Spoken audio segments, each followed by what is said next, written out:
1979 में राजकुमार कोहली ने जानी दुश्मन बनाई थी, जिसके बारे में हम बात नहीं करने वाले। हम बात करने वाले हैं जानी दुश्मन एक अनोखी कहानी के बारे में, which was again directed by Rajkumar Kohli, और ये सीक्वल नहीं था या आई डोंट नो। मैंने 1979 वाली मूवी देखी नहीं है, बट मैंने 2002 वाली बहुत बार देखी है, कुछ ज्यादा ही बार देखी है, एंड आई गेस सबने यही वर्जन देखा है because this film is very popular for all the wrong reason. This film falls under the so bad that it's good category. I mean मैंने जब भी मूवी देखा है बस दोस्तों के साथ खिल्ली उड़ाने के लिए देखा, and you know a film is bad because इस वीडियो के लिए मुझे ये अकेले बैठ के देखना पड़ा, और it was pure torture. I am not that guy who skips scenes in a film, but I have to tell you मेरे से नहीं हो पाया। हर चीज की एक लिमिट होती है और ये फिल्म उस लिमिट के बहुत आगे। इस वीडियो में मैं इस मूवी का खिल्ली नहीं उड़ाने वाला। अगर इस मूवी का मजाक बनते देखना है तो काफी वीडियोस मिल जाएगी आपको यूट्यूब पे। इस वीडियो में हम ये बात करने वाले हैं कि ये मूवी आखिर लोगों को क्यों बेकार लगती है। So sit tight and spoiler alert नहीं दूंगा बिकॉज इस मूवी में ऐसा कुछ कहानी है नहीं। Firstly let's address the elephant in the room. Movie को जिस रीजन से सबसे ज्यादा मजाक बनता है वो है वीएफएक्स।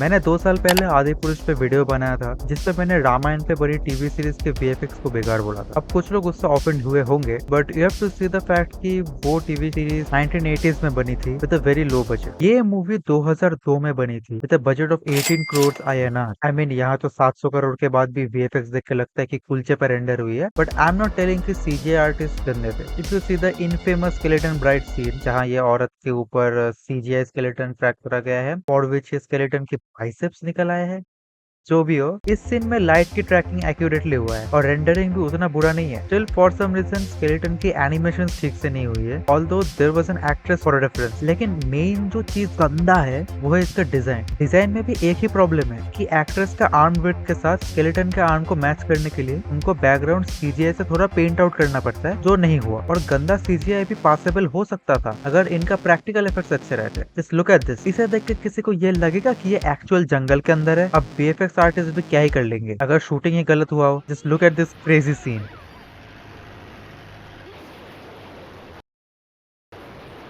इस सीन का कॉन्टेक्स्ट किसी को जानना है तो कॉन्टेक्स्ट है सेक्युलर लॉकेट, जो एक फादर ने नमाज पढ़ते पढ़ते थोड़े हिंदू म्यूजिक के साथ अलमारी से निकाला है। एनीवेज, इस सीन की बात करें तो Armaan Kohli who is a snake in this film गाड़ी चला के आ रहे हैं अक्षय कुमार के राइट। कार हिट होती है अक्षय कुमार के राइट हैंड पे, लेकिन ये मनी शॉट के टाइम पर कार लेफ्ट से हिट होती है। फिल्म मेकिंग में this phenomenon is called assistant director की आलस। मोर ओवर, इस सीन में Armaan Kohli is right there and he failed to hit Akshay Kumar. तो इस फेल्ड अटेम्प्ट के बाद वो क्या करेगा? नोबडी फकिंग नोस, बिकॉज यहाँ पे we cut to the next scene where some shit ass song starts. गाने से याद आया, इस फिल्म में सोनू निगम भी है, एंड आई डोंट नो क्यों है, because he is like the weekend, good singer, terrible actor. मुझे बचा लो इंस्पेक्टर साहब, मुझे बचा लो। क्या हुआ? Oh God, call up the hospital, जल्दी से एम्बुलेंस बुलाओ। लेकिन आप मुझे किस लिए मारना चाहते भैया? और अब्दुल जैसे निर्दोष दोस्तों की मौत के बाद अब मुझे पूरा यकीन हो गया है। You bastard! स्टिल वीकेंड से तो बेटर एक्टिंग कर रहा है भाई ने।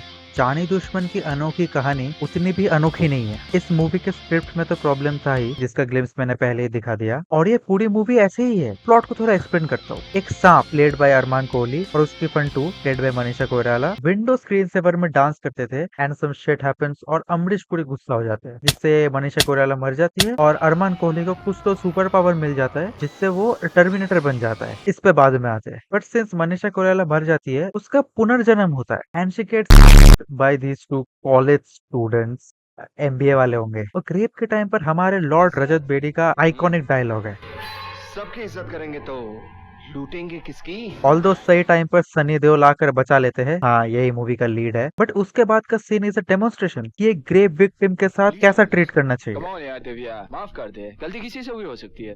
तुम्हारी जैसी खूबसूरत लड़की को देखकर मरे हुए आदमी का भी दिल धड़क उठे। चाहे तुम टॉस करवा लो या डेमोक्रेटिक तरीके से वोटिंग करवा लो, रिजल्ट सिर्फ एक ही होगा कि तुम्हें इन दोनों को माफ कर देना चाहिए, वरना हम लोग सब समझेंगे कि तुम्हें अपनी खूबसूरती पर कुछ ज्यादा ही गुरूर है। मैं एक जोक सुनाता हूँ और अगर दिव्या ने मुस्कुरा दिया तो समझो तुमको माफी हो गई, ठीक है? इसके बाद अगर ये मुन्ना भाई नहीं करता ना, इसका करियर यही खत्म था। वेल, मनीषा कोइराला उनको माफ कर देती है, वाओ।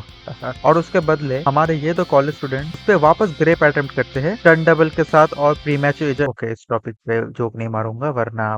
ग्रेप के बाद मनीषा कोइराला एक ब्लंट सरफेस खुद पे घोप लेती है और फिर सबको डांटती है। तभी अरमान कोहली वहाँ पे मॉर्निंग वॉक करते हुए आता है और रास्ते में अपनी बंदी को मरी हुई देखता है। इसका दिन ही खराब है। लास्ट सीन में भी कुछ बात करते करते ब्लू बॉस देके चली गई थी और ये क्या है? वेल, मनीषा कोइराला मरने से पहले सबको पूछती है, which is fair because these guys are the reason for her this condition, but ऊपर इस ये तरह शक लोग करने का कोई हक नहीं है दिव्या। दोस्ती का मतलब ये नहीं कि तुम हमें गालियां देती रहो। हम लोगों ने ऐसा किया जो हम पे इल्जाम लगाती जा रही। ऐसा कौन सा पाप किया हम लोगों ने दिव्या? फिल्म मेकर से और कुछ हुआ हो या ना हो, इन पे गुस्सा तो दिलाया है। फिर मनीषा कोइराला मर जाती है और अरमान कोहली गुस्से में गॉडजिला बन जाता है और इस टाइम सब लोग साइलेंटली गिर रहे होते हैं, कोई आवाज नहीं, बट सोनू निगम। और यहाँ पे एक्ट 1 होता है खत्म। किसी भी स्टोरी में यूजुअली 3 एक्ट स्ट्रक्चर फॉलो होता है, जिसपे एक्ट 1 में कैरेक्टर इंट्रोडक्शन और वर्ल्ड बिल्डिंग में फोकस होता है, एक्ट 2 में मेन कॉन्फ्लिक्ट से हमारे कैरेक्टर्स डील करते हैं, एंड फाइनली एक्ट 3 में इसका रेजोल्यूशन होता है। जानी दुश्मन एक एक्सपेरिमेंटल कहानी है। इस पे एक्ट 3 ही नहीं होता। एक लड़की का ग्रेप हुआ है जिससे उसका बंदा बदला ले रहा है, फिर कुछ रेजोल्यूशन तो रखो। बाकी का 2 घंटा मूवी का बस यही है कि कैसे एक सांप शेप शिफ्ट करके एक एक करके लोग को मार रहा है। बस जहाँ वो खंडार में वो एक साथ सबको मार सकता था, बट उससे वो मैट्रिक्स को थोड़ी ना कॉपी कर पाता। And play by the rules ना, जैसे वैम्पायर का वीकनेस होता है सनलाइट, वेयरवुल्फ का सिल्वर बुलेट, वैसे ही एक शेप शिफ्टिंग नाग का वीकनेस होता है बीन, but they don't play by the rule. यहाँ नाग का कुछ वीकनेस ही नहीं है, because this guy is an advance liquid metal terminator T-1000 who knows that he is in the matrix literally and he is also Jesus Christ and dies like Jarasandha. इसकी फटने से मौत हुई है। अब मुझे ये बताओ, इसका सांप होने का पॉइंट क्या था? सिर्फ ये नाइटमेयर फ्यूल देने के लिए। एंड सबसे अनोइंग बात है कि सोनू निगम मर ही नहीं रहा मूवी में, तो बचाने के लिए इतना क्या है इनका पता नहीं। इसको फर्क भी नहीं पड़ता। जब अरमान कोहली सबको कुत्तों की तरह मार रहा था, ये फाइनली जानी दुश्मन ने ब्लेटेंटली दूसरे मूवीज के सीन्स कॉपी करा है। कॉपी करने से मुझे उतना कुछ प्रॉब्लम नहीं है, बिकॉज ये चीज मैंने अपने लास्ट वीडियो में भी बोला था कि जिससे कॉपी कर रहे हो उसको पहले समझो। तो यहाँ सांप सब कर रहा है, कैसे कर रहा है पता नहीं। टर्मिनेटर में भी तो वो कर पा रहा था। अब terminator 2 is one of my favourite film, but ये प्रॉब्लम नहीं है। This film has the same problem that Adipurush है, ऑडियंस को फॉर ग्रांटेड लेगा। दोनों फिल्म की ही VFX बेकार है, दोनों फिल्म की ही राइटिंग गंदा है, और दोनों फिल्म में ऑडियंस को पता नहीं क्यों गवार समझ रहे थे। टर्मिनेटर 2 से कॉपी करने की कोई जरूरत नहीं थी। फिल्म मेकर्स को लगा कि कूल लग रहा है तो ढाप देते हैं, लोगों को क्या ही पता चले। भाई terminator 2 is a very popular movie in India, और 2002 में तो और भी ज्यादा पॉपुलर था। बट बात वो नहीं है ना, हम लोग सिर्फ राजकुमार कोहली को ब्लेम नहीं कर सकते, बिकॉज उस टाइम हर कोई दूसरे मूवी से कॉपी कर रहा था और पॉपुलर मूवीज से कॉपी करते थे। बट अगर कॉपी करना है तो अच्छे से करो ना। इतना स्टार कास्ट है मूवी का, 18 करोड़ में से 17 करोड़ तो इनकी फीस ही होगी, तो VFX में कहाँ से पैसे डालेंगे। बात यह भी है कि जो प्रॉब्लम जानी दुश्मन ने 2002 में फेस करा था, वही सेम प्रॉब्लम आदिपुरुष ने 2023 में फेस करा है। उन्होंने पूरे चीज में औकात से ज्यादा CGI यूज करा है, जिससे बेकार ही लगेगा। टर्मिनेटर 2 जिस फिल्म ने CGI में रेवोल्यूशन लाया था, उसमें भी मेजोरिटी ऑफ द फिल्म में प्रैक्टिकल इफेक्ट्स यूज हुए हैं। CGI तो दूर की बात है, ये सब जो देख रहे हो सब प्रैक्टिकल मॉडल्स बनाया गया था। ये एक असली हेलीकॉप्टर है। इनफैक्ट इस सीन में भी लिंडा हैमिल्टन के ट्विन सिस्टर से एक्टिंग करवाया था, बट वही है कि नहीं हम बना लेते हैं, भले ही मूवी उपले जैसा दिख रहा होगा या फिर दिख ही नहीं रहा होगा। 20 साल में भी आदिपुरुष ने कुछ नहीं सीखा। Those who cannot learn from history are doomed to repeat it.